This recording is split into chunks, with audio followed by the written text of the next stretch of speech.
Venimos en una continuación, ¿no? Desde que empezó el mes, estamos hablando de la vocación, que es una invitación, que es un llamado, que a veces al Señor le toca llamar en voz alta a la persona. A ver, entonces la semana pasada quedamos, llamémosla así, la primera parte del llamado, donde el cristiano, la cristiana, está dentro del proceso de perfeccionamiento, dentro del proceso de cambio, de transformación. La conversión en ese creyente está activa, ¿no? Entonces, no está perfecto, no está perfecto, pero está dentro de ese propósito de cambio, de transformación. Es una persona que ahora piensa para contestar, que no reacciona de cualquier manera, es sabio, es prudente, es sensato, es reflexivo.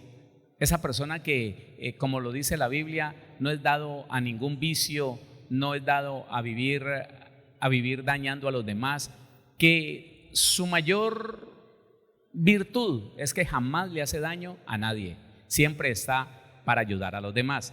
Esa persona que ya está dentro, está caminando en el llamado inicial que el cristiano debería tener, en la primera parte de ese llamado, es un llamado al cambio, es un llamado a la transformación. Entonces nos enfocamos para servir a los demás, ya no a nuestra familia, porque ya hablamos que en la primera parte del llamado, la transformación en nuestra persona, en nuestro carácter, va a afectar para bien a los que están dentro de nuestra casa, a papá, a mamá, a nuestros hijos, al esposo, a la esposa. Ahora las personas dicen, ese hombre está cambiando, que es algo impresionante. El hombre dice, esa mujer está cambiando, que es algo impresionante. En todos los años que teníamos como cristianos, yo no había visto un cambio tan firme. Ya no es que ella cambie 2 o 3 días y cuando yo le digo que no a algo explote. Ya él no cambia mientras que tiene el sueldo en el bolsillo o mientras que yo le doy gusto.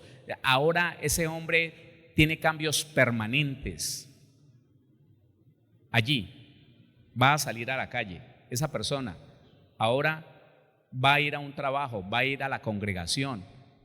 Ya entonces miremos lo que dice la palabra con relación a lo que podemos llamar la segunda parte de ese llamado. ¿Sí? La segunda parte. Isaías. Lea conmigo Isaías y pidámosle al Señor, al Espíritu de Dios, que nos guíe en esta segunda parte del llamado. Isaías capítulo 6, versículo número 8. Después oí la voz del Señor que decía: ¿a quién enviaré y quién irá por nosotros? Deténgase por un momento. ¿Sabe?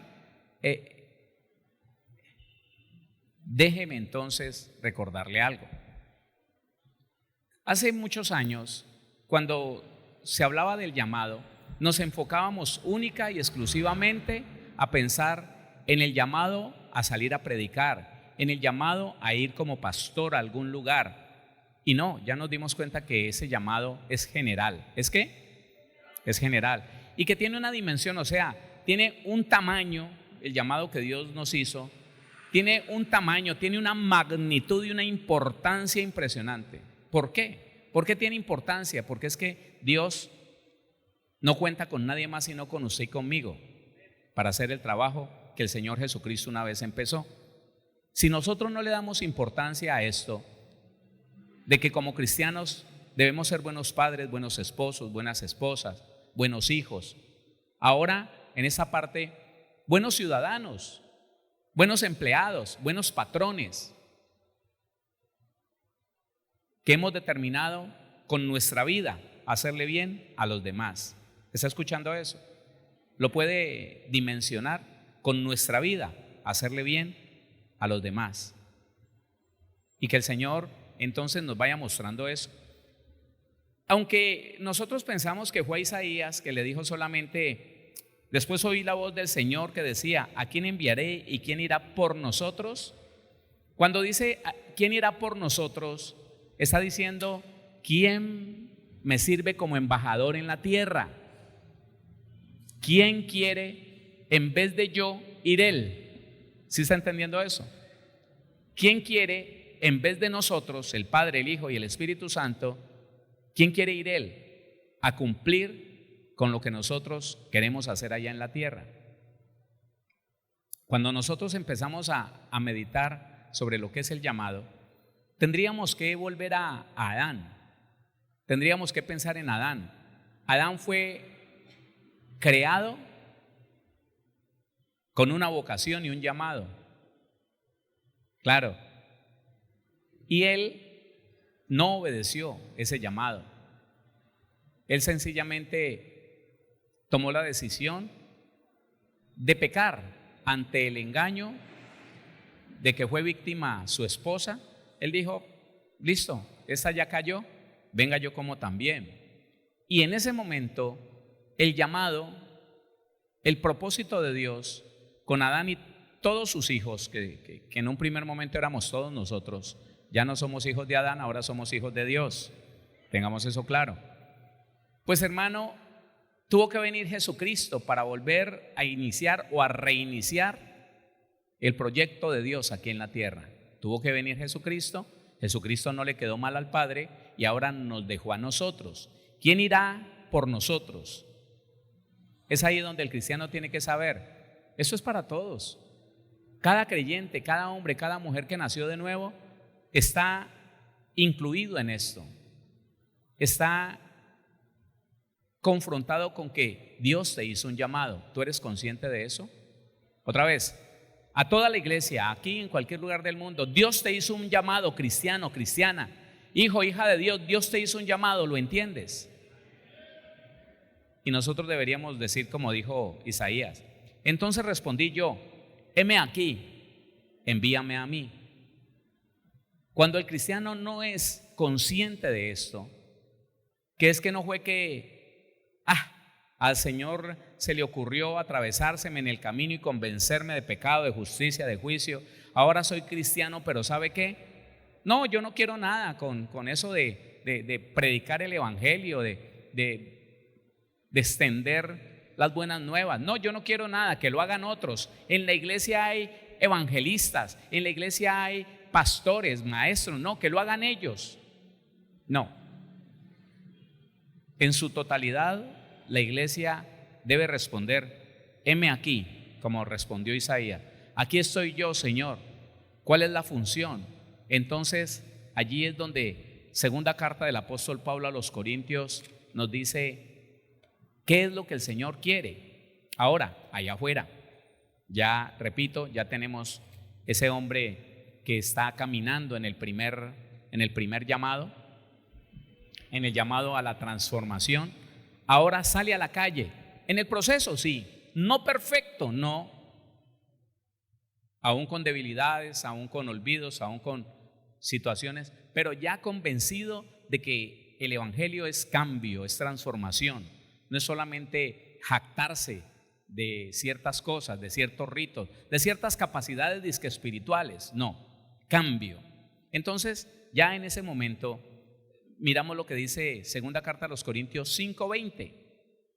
Somos embajadores en nombre de Cristo. Todos. Escúcheme, todos. Otra vez, todos. Así que somos embajadores en nombre de Cristo. ¿Qué significa la palabra embajador? 42:43. Embajador, actuar como representante, eso significa. Usted debe de actuar como representante de Cristo. ¿Y cómo? Voy a seguir recordándole esto. ¿Cómo actuar como representante de Cristo cuando en nosotros no está claro cuál es la naturaleza que nosotros debemos de exteriorizar a los demás? Me decía alguien, pastor, ¿cómo puede decir alguien que es cristiano si empezando porque no es ni siquiera amable, no es ni siquiera educado, ni siquiera, no saluda? Yo le pregunto, pastor, el hombre apenas está conociendo, ¿es que el Señor Jesucristo era así? Como he encontrado muchos cristianos, he ido a algunas iglesias cristianas y yo extiendo mi mano para saludar a alguien y me deja con las manos extendidas. ¿Así es el Señor Jesucristo? Hermano, mire lo que está diciendo la palabra. Así que somos embajadores en nombre de Cristo. Como si Dios rogase por medio de nosotros, os rogamos en nombre de Cristo, reconciliados con Dios. Entonces el Señor le dijo a usted, Pablo, Andrés, Ricardo, a usted, mujer, Marta, María, Cecilia, ¿a quién enviaré y quién irá por nosotros? Y la iglesia una tendría que ser consciente de que fuimos llamados para decir, heme aquí, yo voy a reconciliar a aquellos que están aquí cerquita de mí, aquí, y si puedo ir más allá, voy a ir, porque a eso me has llamado, ese es el llamado. Ahora, en esta segunda fase del llamado, yo tengo que ser un embajador, un reconciliador del mundo con Dios. Entonces aquí nos damos cuenta que no lo podríamos hacer si salimos a la calle con un conflicto existencial en nuestra alma, con una percepción de injusticia, a trabajar en una empresa y a decir, o al menos a formar parte de los que dicen que eso aquí lo roban a uno, que esto aquí son terrible. Y el cristiano ahí por los laditos diciendo, pues ¿qué se espera de un impío, de un hijo del diablo? Ese tipo tiene al diablo en el alma, ese tipo tiene al diablo en la cabeza. ¿Qué tal? ¿Qué tal? Cuando lo que la Biblia dice es que no seamos vencidos de lo malo. La Biblia dice que si saludamos solamente a nuestros hermanos, ¿qué de más estamos haciendo? No estamos haciendo nada de más.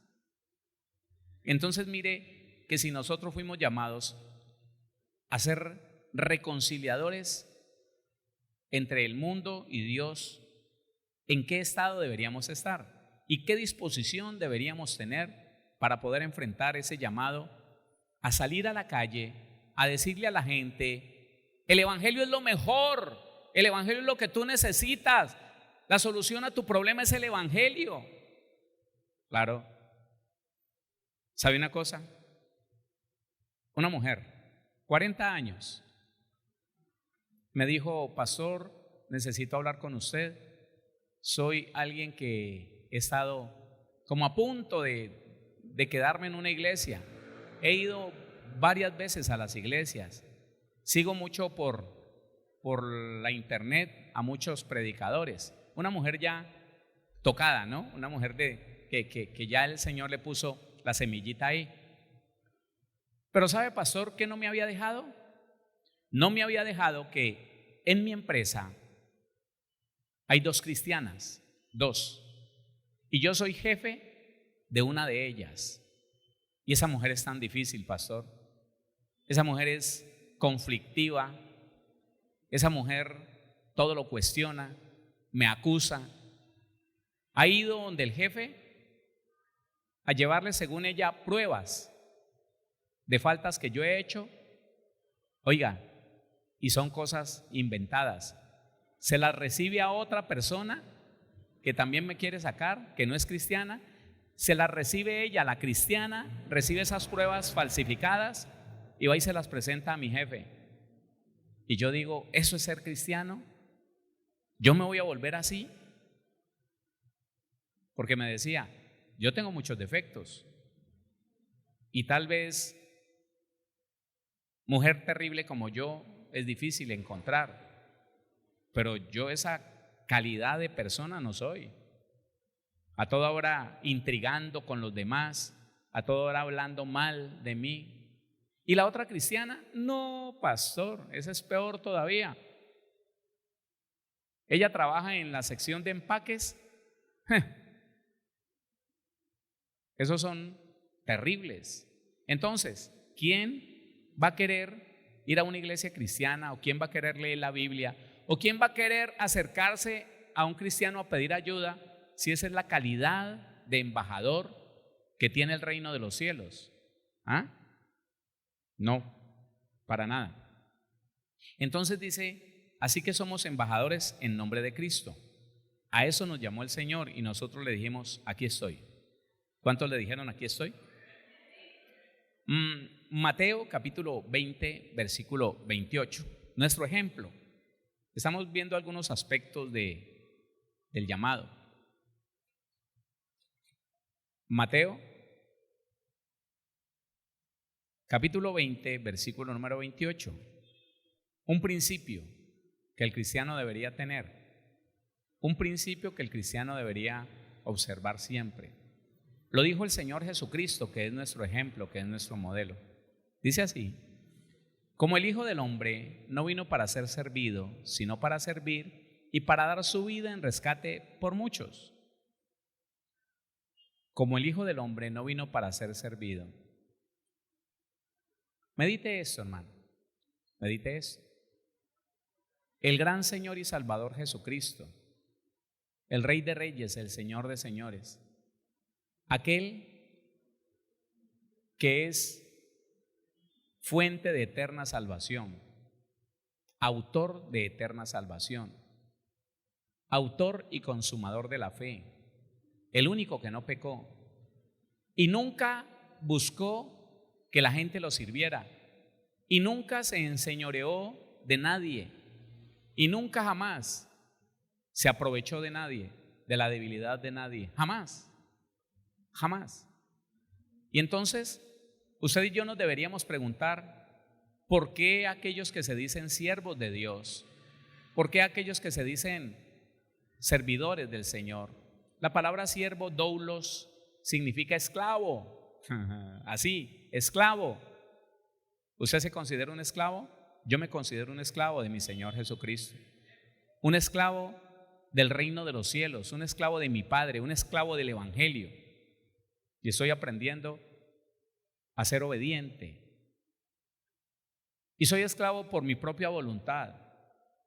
Soy esclavo porque me di cuenta que el Señor Jesús me libertó de la atadura, de la esclavitud más grande que puede tener el ser humano, y es el pecado. Y que me dio la libertad y me dijo: haga lo que quiera. Si quiere puede volver a donde lo tenían preso y volverse a ser esclavo. O puede seguirme. Eso. Entonces Él está diciendo: oiga, si el Hijo del Hombre no vino a que lo sirvieran, ¿por qué el deseo de muchos creyentes? Y no estoy hablando solamente de ministros. Se nota más en los ministros, ¿no? Pero hay mucho creyente, llámese líder de la congregación, diácono, diaconisa, no sé, jefe de célula, como sea que se llame, hermano, en una actitud que busques que lo sirvan, que busques que todo el mundo lo mire y le rinda pleitesía y lo respete, y entonces que él hable y los demás callen como que fuera el mismo Dios. Y ni siquiera el Señor Jesucristo pidió eso. Entonces, importante que ya que ahora estamos en la calle, dispuestos a mostrarle al mundo que lo mejor de todo es el Evangelio, es Jesucristo, es la palabra. Entonces nos tenemos que preguntar, ¿lo vamos a hacer con orgullo o lo vamos a hacer con sencillez de corazón? Pidiéndole a los demás, bueno, respéteme, pidiéndole a los hermanos, oiga, siémbreme esto, oiga, siémbreme aquello.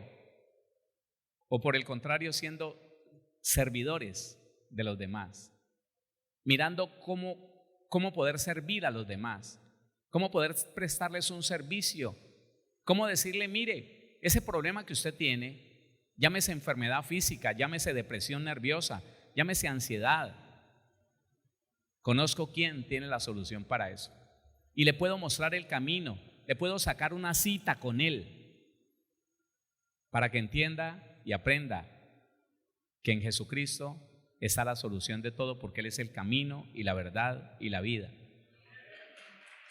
Dele la gloria al Señor. Dele la gloria a Dios. Así que un aspecto muy importante en esta segunda fase del llamado es lo que yo estoy representando. Si estoy atrayendo las personas al reino de los cielos o las estoy apartando. Si con mi ejemplo la gente dice: uy, qué bueno ser cristiano, uy, qué bueno. O si estaba diciendo, uy, qué feo. ¿Y ese es cristiano? Oiga, y habla de esa manera, y es grotesco, y es altanero, y es falto de educación aún. No, ¿qué es eso? Porque digo yo, en otro tiempo, lo estoy diciendo porque en otro tiempo, cuando yo me estaba acercando a la iglesia cristiana, bueno, me invitaron, un hermano en la sangre me invitó, y me invitó donde una persona que usted conoce, no era cristiano todavía. Y el hermano Leonardo que usted conoce, el esposo de mi hermana Alejandra, él tenía un lugar muy grande, muy bonito, una academia de música, pero también era distribuidor de Yamaha. Yo quise ir, como músico que soy, quise ir a escuchar, dizque un ensayo de grupo de alabanza o parte del grupo de alabanza del Centro Misionero Bethesda en ese tiempo, allá en esa ciudad. Y me sorprendió que cuando yo llegué, uno en la música aprende a ser muy cordial, ¿no? Muy amable. Uno llega y es una sonrisa con todo mundo y le dice a los demás si están lejos. Y yo llegué ese día, buenas noches, buenas noches. Los cristianos, ungidos, llenos del Espíritu Santo, me miraron así.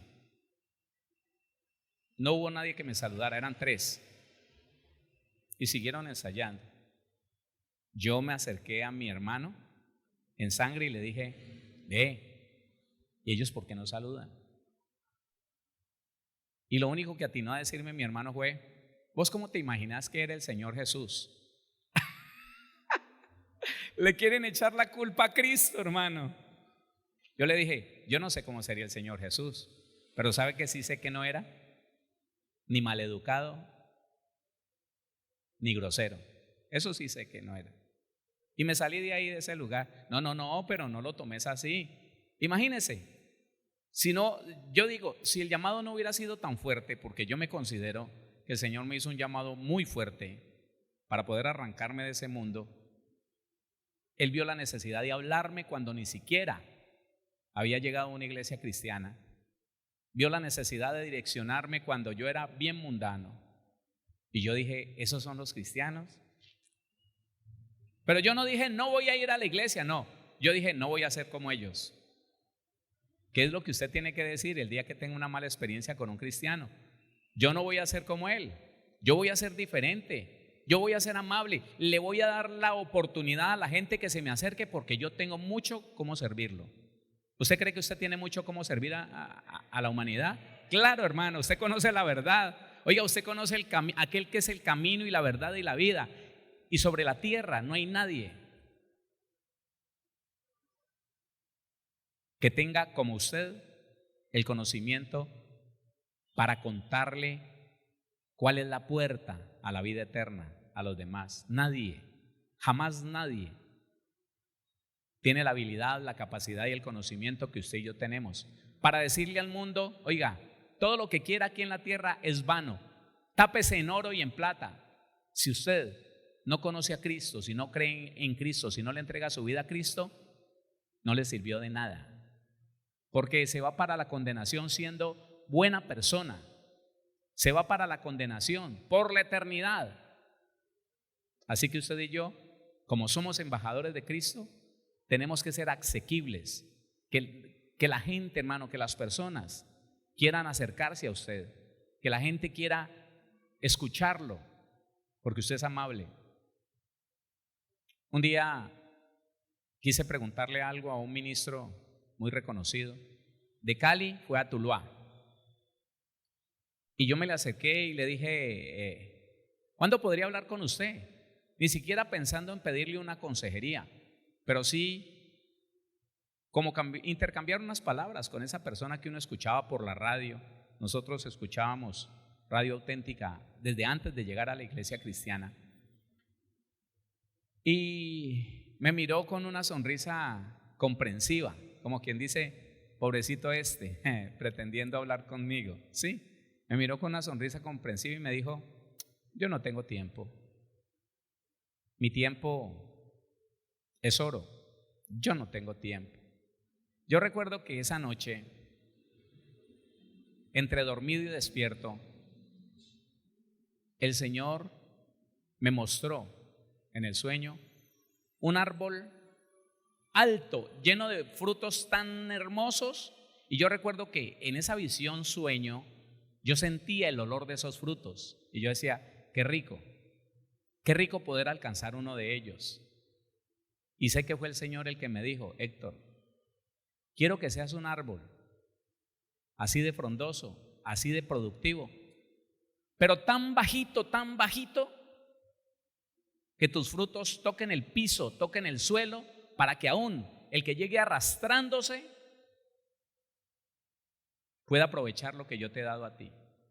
Nunca se me olvida eso. Tan bajito significa humildad, significa sencillez. La altura en el árbol frondoso es aquel cristiano que sabiendo que tiene talentos, que sabiendo que tiene habilidades, dones, la unción de Dios, la presencia del Espíritu Santo, se crece y no puede servir a nadie. Nadie puede comer de lo que Dios le ha dado a él. Y se lo ha dado para la iglesia, pero él no entiende. Y se lo ha dado para la humanidad y él no lo entiende. No tengo tiempo. Estoy tan ocupado en mis propias cosas, en mi propio ministerio, que no entendí para qué Dios me dio todo esto. Está tan alto que la gente dice, ay, tan bueno. Ay, tan bueno. Pero nadie puede acceder. En cambio, lo que el Señor me mostró fue un árbol inmenso, pero chiquito, así, bajito.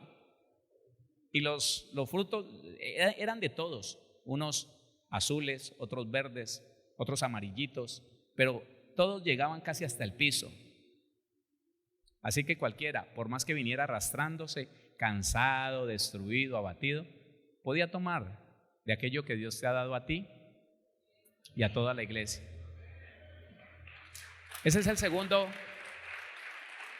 Oiga, esa es la segunda parte del llamado.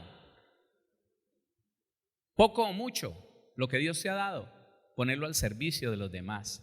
Allí donde trabajas, allí donde entrenas, donde haces ejercicio, allí donde vas a comprar la comida, allí donde te vas a divertir con tu familia, en el lugar donde tú vacacionas, donde sea, que la persona te tenga como la mejor de las personas, como el más servicial, como la persona más amable, como aquel que al irse no se llevó las toallas, no se llevó las fundas de las almohadas, que nunca vayan a sospechar en tu trabajo que te sacaste los lápices, no, nada.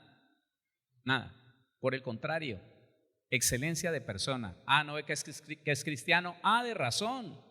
Si es que del cristiano nos podemos confiar, si es que con el cristiano le podemos dejar la puerta de la caja fuerte abierta, que ahí no pasa nada, antes él nos ayuda a cuidarla. Eso es. ¿O no somos embajadores del reino de los cielos? ¿Y cómo podríamos ser embajadores, que significa actuar como representante? Yo soy representante de Cristo y lo que Cristo es se debería reflejar a través de ti y de mí, lo que Jesucristo es. Allí está entonces la situación. Vamos al mundo, vamos afuera, vamos a ganar almas, vamos a reconciliar el mundo con Dios, sí, pero tenemos que entender que es un compromiso. Y aquí entonces aparece la palabra compromiso. Mateo 9:36 dice algo que poco se ha entendido en la iglesia. Y al ver las multitudes, tuvo compasión de ellas, porque estaban desamparadas y dispersas como ovejas que no tienen pastor.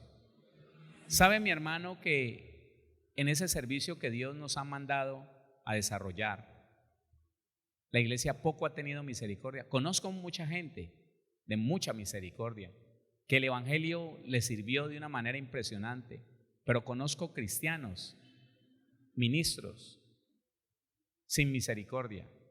Escuche, que al pecador lo aborrecen. Mire, hay personas y aún ministros que enseñan que Dios odia al pecador, aborrece al pecador. Y allí se genera una pregunta: ¿y si lo odia tanto, por qué no lo destruyó? ¿Será que no tenía el poder para destruir al pecador? Si Dios odia tanto al pecador como al pecado, ¿por qué no acabó con la humanidad? ¿O será que no tiene poder para hacerlo? Claro que sí. Pero ¿sabe por qué se despojó de su Hijo, mandó a su Hijo? ¿Y sabe por qué Jesucristo se entregó por una humanidad podrida, dañada, corrupta? Porque Dios me amó a mí como creación de Él y no quiso que me perdiera. Quiso darme una oportunidad para recuperarme para Él. ¿Cómo me amará el Señor? Y tratan de deformar ese texto de Juan 3:16, porque de tal manera amó Dios al mundo, y la palabra mundo es humanidad, personas, que ha entregado a su Hijo unigénito para que todo aquel que en Él crea no se pierda, no se condene. Nos amó tanto, me amó tanto a mí, lo amó tanto a usted, que el consuelo, escúcheme, la fortaleza para enfrentar la cruz fue verlo a usted y verme a mí salvos en la eternidad con Él. ¿Cómo nos amará? Escúcheme, ¿cómo nos amará?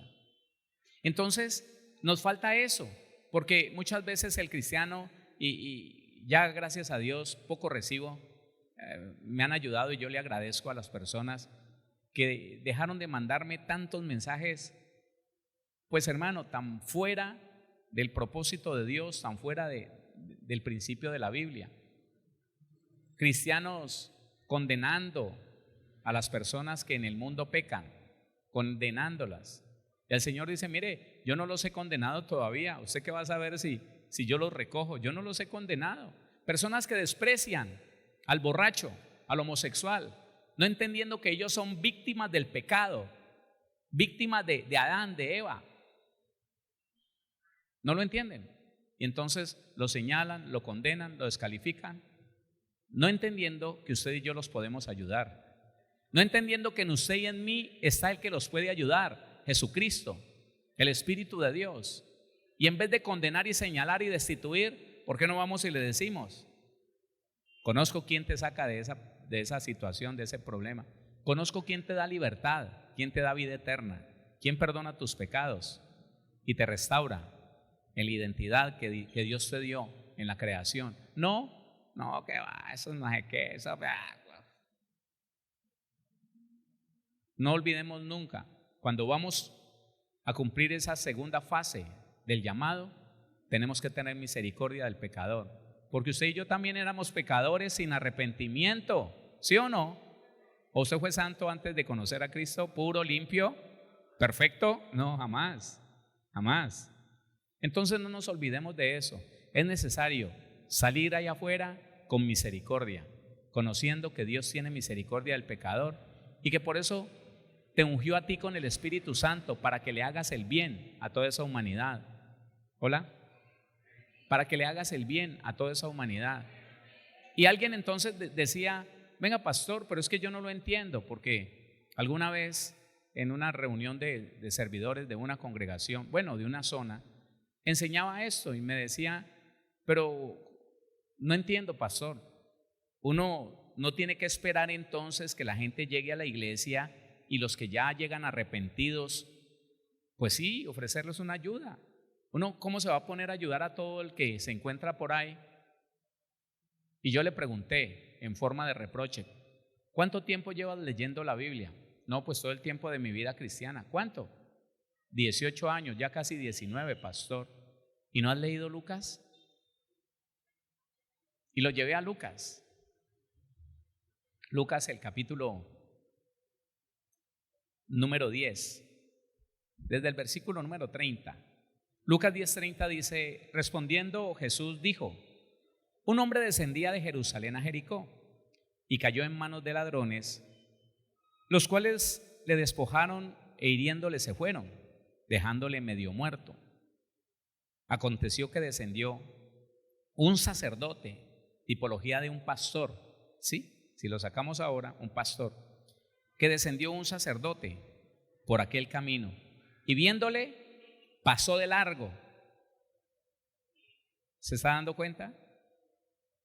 Aquel muy ungido, aquel bien vestido, aquel llamado por muchos siervazo, el ungido del Señor, aleluya. El tipo vio la necesidad de un desconocido, de un no cristiano, y hizo así. Uf, uf. O tal vez ni lo miró. Entonces yo le dije a esta persona: tú eras ese sacerdote, porque en tu pensamiento está que si no lo conoces, que si no es cristiano. Mire, ¿sabe qué? Cuando el gobierno empezó a exigirle a las iglesias que tenían que ayudar, eso se llama labor social, acción social. ¿Sabe qué hacían? En su gran mayoría, las iglesias que empezaron a ayudar: si se queda en el culto, si viene mañana, ¿usted lo va a convertir? Le pregunté yo una vez a un pastor: ¿usted le pone condición para qué? Si Dios no lo tiene para que se arrepienta, se le vuelve un problema ahí. Ayúdelo y que él haga lo que quiera, porque es que ¿cómo vamos a condicionar si nosotros estamos diseñados es para ayudar? Dije, estamos diseñados para ayudar. Entonces siga leyendo. Dice: asimismo un levita, el del altar, el que toca la flauta, el levita, el que se acerca al altar y todo lo demás. Asimismo un levita, llegando cerca de aquel lugar y viéndole, pasó de largo. Pero un samaritano que iba de camino, samaritano tipología del cristiano, o sea, del judío mezclado, del judío que se volvió infiel, que visitaba lugares altos, que no bajaba a Jerusalén a adorar porque no la iba con el israelita, pero era como una descendencia, ¿cómo le digo? Como una mezcla con israelita, con judío. Pero un samaritano que iba de camino vino cerca de él y viéndole fue movido a misericordia. Y acercándose, vendó sus heridas, echándole aceite y vino, y poniéndole en su cabalgadura, lo llevó al mesón y cuidó de él. Otro día al partir sacó 2 denarios y los dio al mesonero y le dijo: cuídamele, y todo lo que gastes de más yo te lo pagaré cuando regrese. ¿Quién pues de estos 3 te parece que fue el prójimo del que cayó en manos de los ladrones? Prójimo es vecino, prójimo es próximo, amigo. Él dijo: el que usó de misericordia con él. Entonces Jesús le dijo: ve y haz tú lo mismo. ¿Cuánto más el cristiano, hermano? Y yo los he visto, yo he visto cristianos con una convicción de esas, hermano. Yo he visto personas, he llegado a una aglomeración y voy pasando y hay un aparato allí, una moto, hay una persona tendida en el piso, y muchas veces he visto personas que piden permiso, le imponen manos a esa persona que está en el piso y los veo orando. Yo digo: ese es el cristiano, el que se duele de la desgracia de otro, no importa quién sea.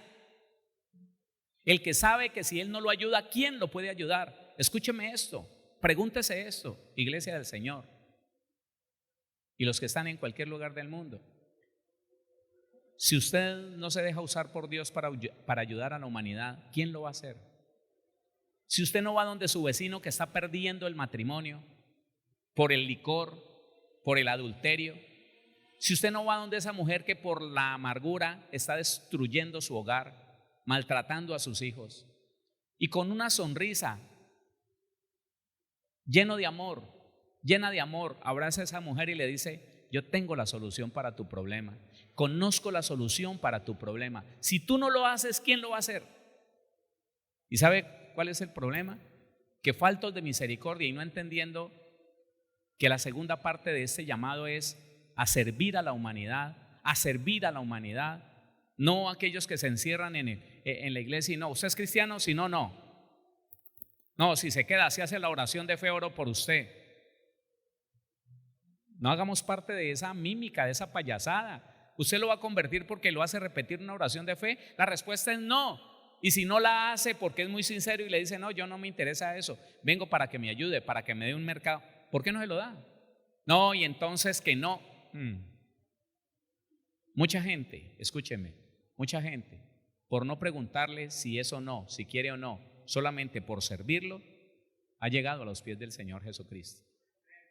Yo le he contado eso, hermano, y la gloria toda es para el Señor, porque mi vida cristiana yo la he vivido anestesiada. O sea, poco soy consciente de lo que el Señor me pone a hacer, poco. Yo miro y digo, ay, qué lindo el Señor, mire lo que pasó. Bueno.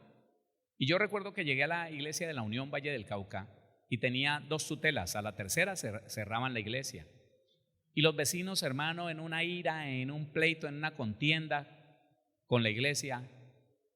Y yo empecé a saludar a todo mundo, no me saludaban, pero yo todos los días, todas las mañanas que llegaba a las 5 de la mañana y cuando salía a las 6:30 para la casa, la gente estaba llegando.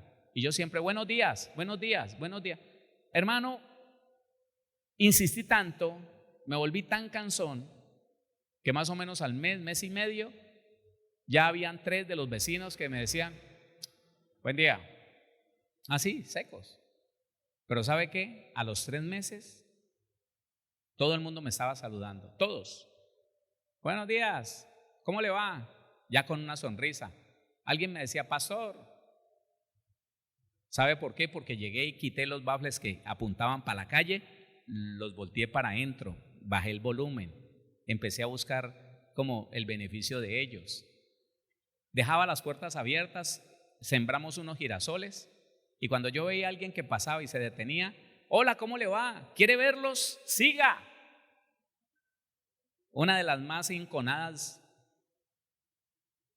a enemigas de la congregación, una mujer que quedaba como al frente, dueña de una mueblería, miraba y miraba. Fue y le dije, buenas tardes, cuando quiera mirar una cosa de girasoles así. Ay, sí, ¿me permite? ¿Puedo ver? Claro, siga. Ay, qué lindo. Cuando se caiga, cuando se seque una de ellas, ¿me regala semillitas? Le dije, ya, ahí tengo semillas, tenga. Y le regalé. ¿Sabe qué? 3 años después, vino a Palmira y se hizo bautizar. Y ella lo dijo, ¿sabe qué? Es que usted me pareció tan diferente. Yo había conocido cristianos y pastores, pero no, ni para qué le digo. Entonces, iglesia, no es charlando que la Biblia en los mandamientos muy pequeños dice que usted debería andar por la calle sonriente, con la frente en alto y mirando a ver a quién saludar. Buenos días, ¿cómo está? ¿Cómo le va? Y que si ve la oportunidad de servir, sirva. Esa es la función del embajador, de aquel que fue enviado a la tierra a reconciliar al mundo con Dios. No lo vamos a poder hacer. Mundo del diablo, humanidad pervertida, no quiero ni levantar la mano, los ojos porque me contamino. ¿Qué tal? Y viene ese por aquí, yo por acá. A mí en el primer momento de mi vida cristiana sí me tocó caminar con los ojos puestos en el piso, mientras que era libre de los ojos lujuriosos, porque yo, hermano, 3 meses en ayuno y yo andaba por la calle mirando senos y mirando colas y yo, ¿qué hago, Dios mío? Y volví a abrir los ojos y al rato caminé unos días así como gallina, pero porque estaba esperando que el Señor me libertara. Pero ya después, no, ¿cómo le va? ¿Cómo está? Buenos días, Dios lo bendiga. Eso hace parte de la segunda parte del llamado, a servir a Dios. ¿A qué? Voy a decirle esto. Se tenía un mal concepto de lo que era servir a Dios. Se pensaba que servir a Dios era predicar y que los que estaban afuera no merecían que nosotros le hiciéramos un servicio. No, yo le sirvo es al Señor. Sí, pero es que yo necesito que hable conmigo. No, hermano, quédese y escuche el culto y punto. Pero yo necesito hablar con usted. No tengo tiempo. Es que usted no sabe mis ocupaciones. Si usted no sabe, o sea, y la gente decía, pero ¿cómo hace uno? No, porque yo le sirvo es al Señor. Yo no le sirvo a hombre alguno, yo le sirvo. Qué pena, escúcheme esto y que por favor se le quede bien claro. Y los que están por allá en otro lado, entienda, si nosotros decimos servir a Dios y no servimos a la humanidad pecaminosa en lo que le conviene a ellos, es una mentira que usted y yo seamos siervos de Dios. Es una mentira. Si nos dedicamos solamente a estar en la congregación y cuando vamos por fuera no miramos a nadie, no servimos a nadie, no le ayudamos a nadie, es mentira que estamos sirviendo a Dios. Servimos a Dios cuando servimos a la humanidad como embajadores, cuando hacemos el trabajo de reconciliar al mundo con Dios. Entonces, ahora sí, ese es el marco para los 5 ministerios. Mientras tanto, no. Y mire de la forma en que estamos llegando al llamado a servir en una congregación. Mírela. Y he querido ir bien despacio para que no se vaya a confundir. ¿Vamos a servir a Dios? Sí. ¿Queremos servir al Señor? Hay una humanidad perdiéndose allá afuera, hermano, esperando que el cristiano le sonría y le dé la facilidad de acercársele a preguntarle: venga, ¿usted puede orar por mí? En su iglesia sí oran por los enfermos. Ábrale la puerta. ¿Cómo le va? ¿Cómo está? Y no le diga: ¿cuándo se va a arrepentir, hijo del diablo? No le diga al borracho eso. No le diga al homosexual eso. No. Porque es que a eso no nos mandó el Señor. Amén. Quiero que leamos un versículo más. Mateo, capítulo 19, versículo 29. Oiga esto. 29. Y cualquiera que haya dejado casas, o hermanos, o hermanas, o padre, o madre, o mujer, o hijos, o tierras, por mi nombre, recibirá 100 veces más y heredará la vida eterna. En los evangelios está esto, cambia muy poco, pero ¿sabe cómo muchas personas lo recibieron? Como que el casado debe de abandonar a su esposa para poder servirle al Señor. No, los conocí así, Claro, que los padres deben dejar a sus hijos botados para servirle al Señor. No, man. Cuando uno puede entrar en lo que es el significado de cada una de estas palabras que componen estos versículos, nos damos cuenta que el Señor está hablando, de un equilibrio en la entrega que tenemos por la familia, un equilibrio. Ese equilibrio tiene que ver con la idolatría. Entonces, siempre vamos a estar dispuestos, pero para pasear con la familia, para pasarla bueno. No tengo tiempo para ir a una iglesia, mucho menos para servir. De pronto voy los domingos, pero entro y salgo porque estoy ocupado en el paseo, estoy ocupado en el asado, estoy ocupado en la visita a mis padres, estoy ocupado porque vamos a ir a visitar a otros familiares. Estoy tan ocupado en mis cosas, en la familia de la tierra, que no me queda tiempo ni para estar en las escuelas de formación bíblica, mucho menos para estar sirviendo en algún grupo de servicio que vaya a afectar la humanidad con lo que yo aprenda. No puedo, no. Yo, la verdad, y entregados totalmente, hermano, a la familia, entregados totalmente. No, este versículo está buscando un equilibrio, y la palabra dejar es también. Dejar tiene el mismo significado de también, y la palabra también es al mismo nivel, de la misma forma. Entonces, tiene que ver con abandonar esa idolatría, ese apego, esa dependencia, y empezar a organizar su tiempo. ¿Listo? Vamos a dedicarle un tiempo a la familia porque hay que dedicárselo. Sin embargo, también vamos a dedicarle un tiempo al estudio de la palabra. Y cuando nos capacitemos, vamos a sacarle tiempo a hablar del Señor. Ese esposo y esa esposa cristiana tienen tiempo de no irse para el río porque es que la vecina tiene tiempo mañana, domingo, el lunes, y entonces vamos a aprovechar que tiene tiempo para, negándonos al descanso, negándonos al esparcimiento, vamos a servirle al Señor reconciliando un alma con Dios. Entonces podríamos estar en un lugar bien bonito allá en Pance, no sé, en el lugar que me gusta, pero no, estoy aquí sirviéndole al Señor para que Él me use como embajador. explicándole a esta persona para que no se vaya a perder que para su situación hay una solución que se llama Cristo. Porque si ustedes leen desde antes, el judío era muy dado a ¿qué? Día de reposo y ya, y de resto nunca iban a la sinagoga, jamás. Y estaban muy ocupados en sus propias cosas. ¿Por qué entonces estas parábolas siempre están ligadas con aquellos de que vaya, invite a las bodas, invítelos a todos? Ninguno vino. Estaban tan ocupados que ninguno vino. No, acabo de comprar 10 yuntas de bueyes y entonces las tengo que ensayar, tengo que mirar a ver cómo está. No, me casé y me voy de luna de miel. No, tengo un viaje, no puedo. Y usted sí sabe que en gran manera eso se activó con la pandemia. Con la pandemia se activó algo que el diablo siempre ha buscado en medio de los que conocemos al Señor.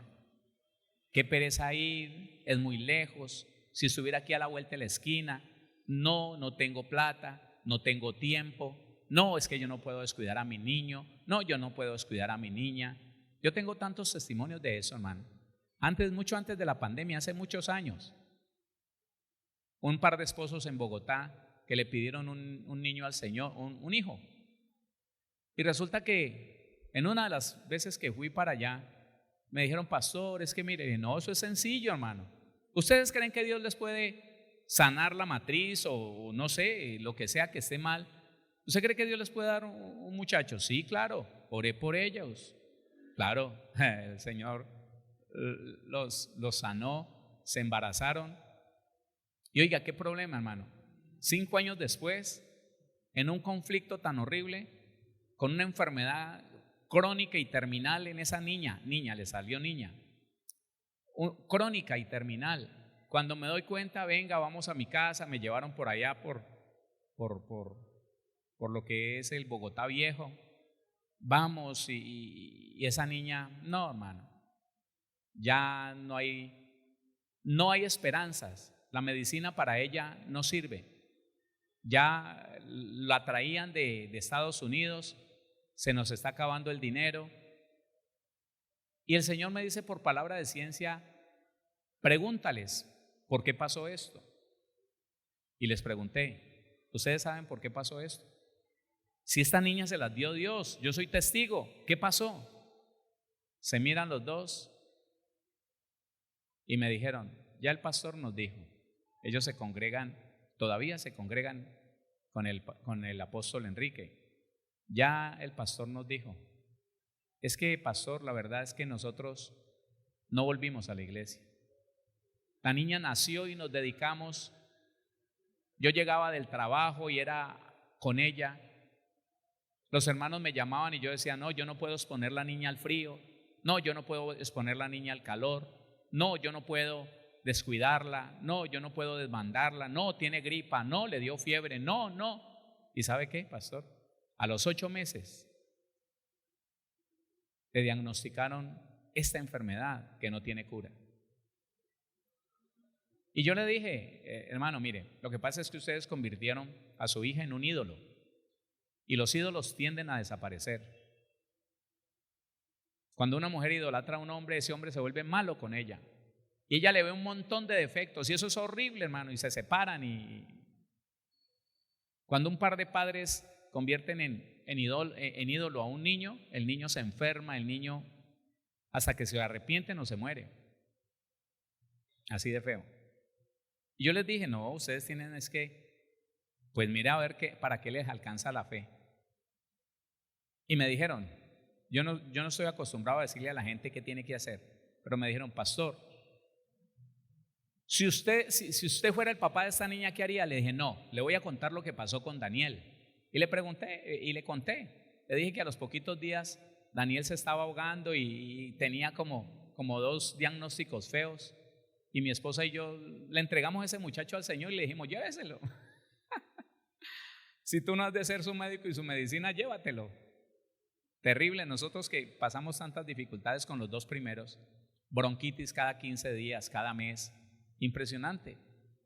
No más. Y no le dimos medicina, no le dimos nada. Y eso fue, hermano, de un día para otro que estaba sano.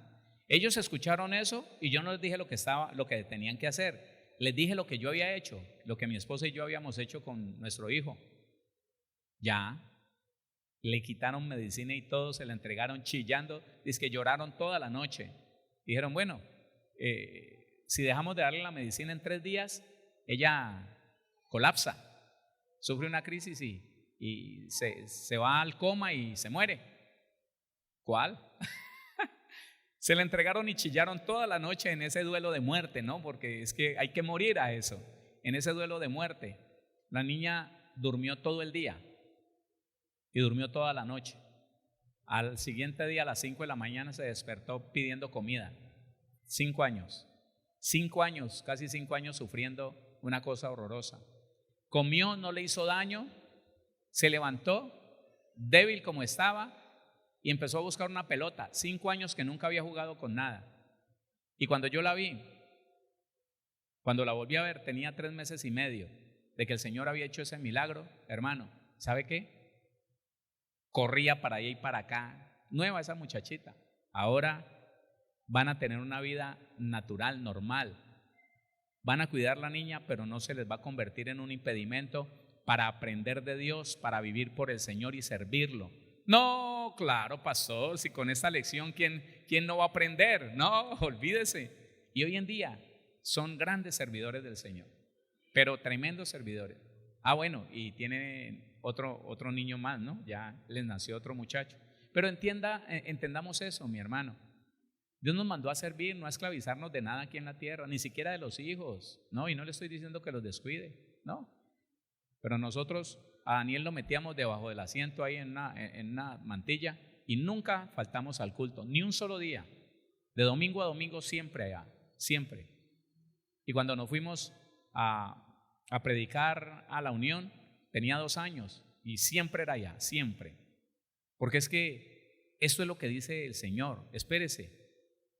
En otro dice, si usted no aborrece, padre, madre, y la palabra aborrece es amar menos. Nivelar el amor de la familia con el de Dios.